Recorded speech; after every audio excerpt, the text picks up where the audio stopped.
Shooting by Isaac Sweeney. Fade in. Exterior, school parking lot basketball court. Day. Angel, 16, African-American, shoots hoops outside the school. It's afternoon and school's been out for a few hours now. This school is run down. The basketball court occupies a corner of the parking lot. Angel shoots the ball. Swish through the chain-link net. The car rolls up. Three muscular men, 20s to 30s, and tough-looking, get out of the car and walk with purpose to Angel. Angel sees them, but ignores them. They stand under the basket and stare at him. As Angel shoots, he says, "Bucket." The ball swishes through the basket.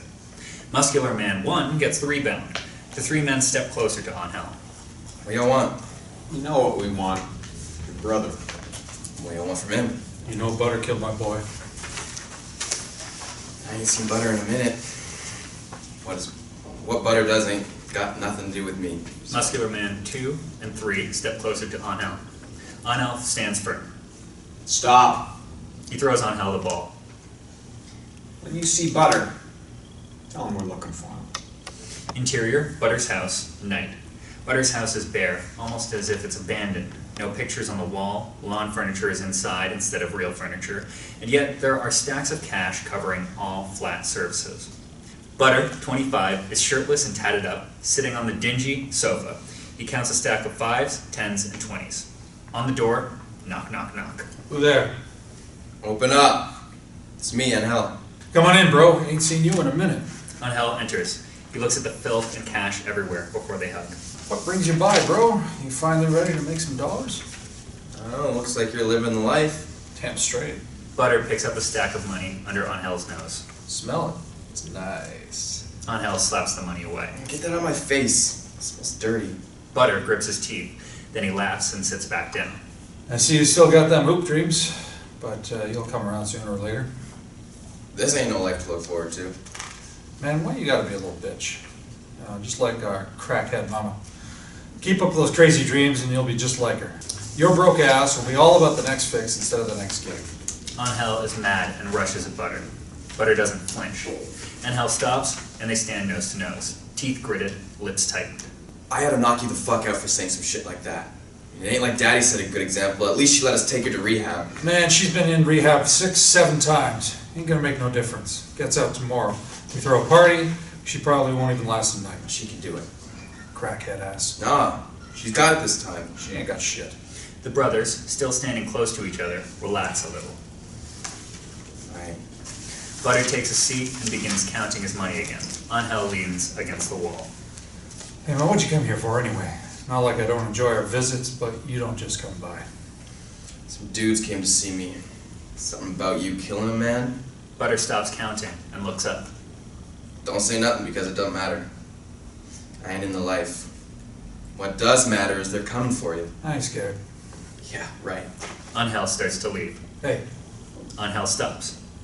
it's good to see you, man. See you tomorrow. Angel leaves. Exterior, Rico's yard, night. The crowd mingles in the yard, talking, laughing, and dancing to the thick bass bouncing in the background. A grill sizzles and smokes.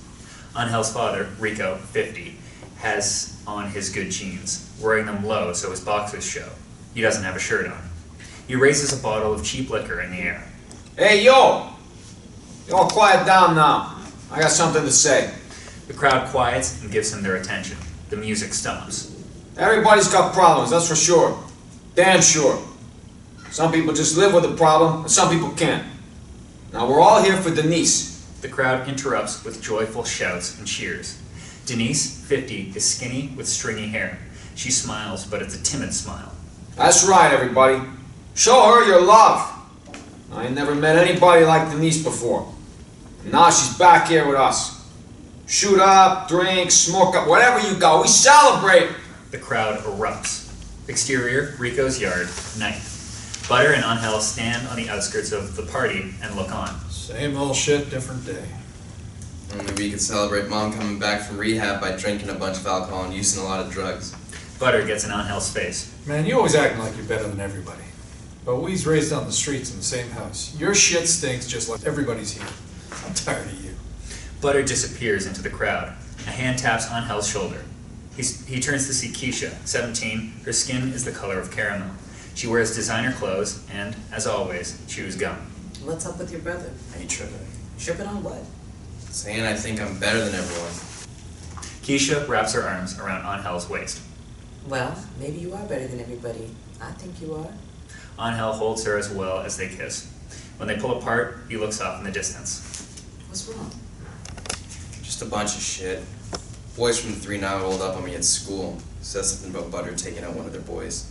Angel watches Butter and Rico have an inaudible conversation. You think he did it? I don't know. He's a lot like my dad, so I think he's capable of almost anything. Angel looks to the other side of the yard at Denise, who is near the table of food. She takes a swig from a bottle of Hennessy and stumbles around. What's really bothering you? Angel doesn't answer at first. He looks at his mom, then at his brother and father. Keesha puts her hand on Angel's cheek and gently moves his face so he is looking at her. Tell me.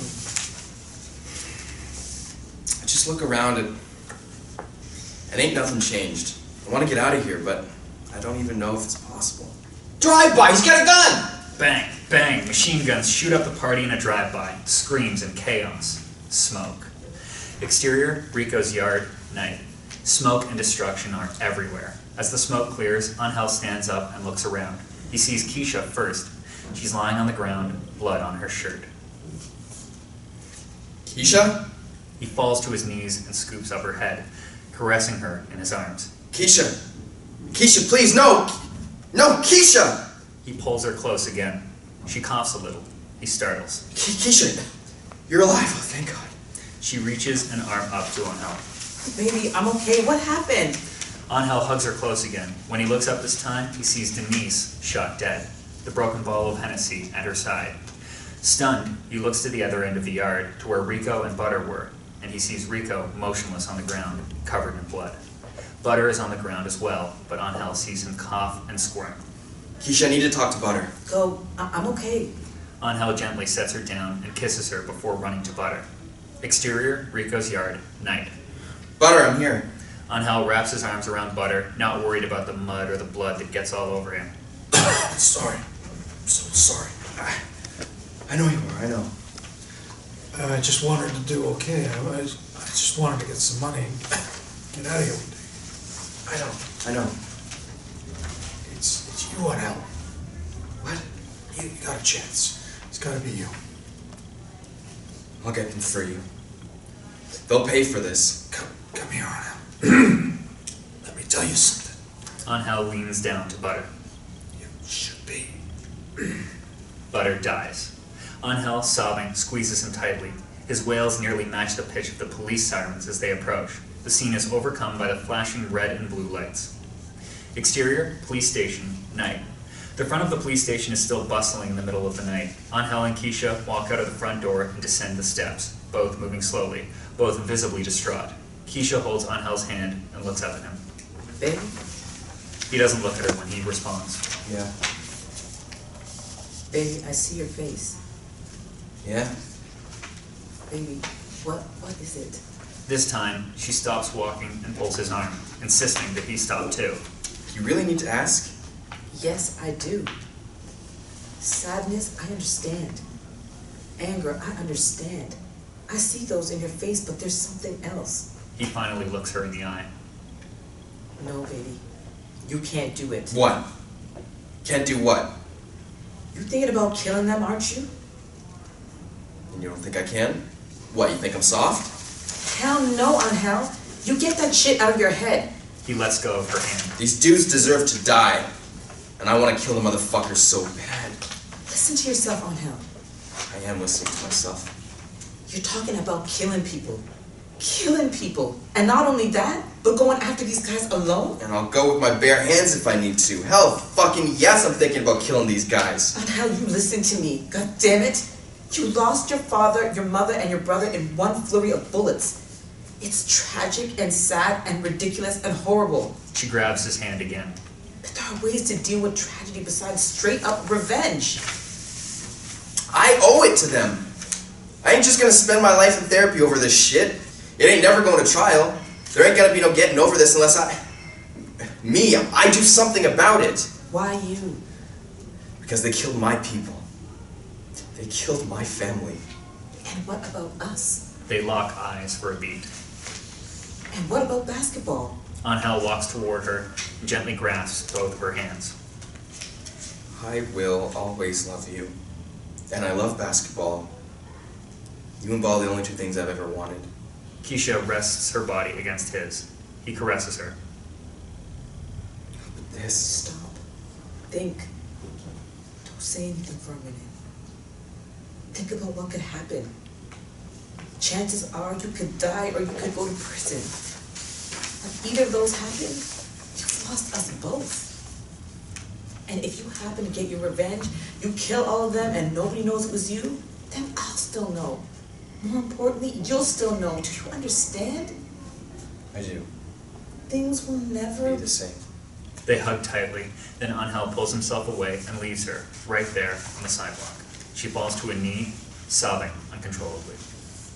Exterior, high school court, night. Angel sits in the moonlight, his back against the goalpost. In front of him are a basketball and a gun. He cries as he stares at them. He reaches forward and picks up the gun from the ground. Angel stands and begins to walk away. He stops after a few feet. Angel drops the gun into a garbage can, turns, and walks back to the court. Angel picks up the ball, dribbles slowly and deliberately to the foul line. He does his free throw routine, bends his knees, ball at the ready. He shoots. Fade out.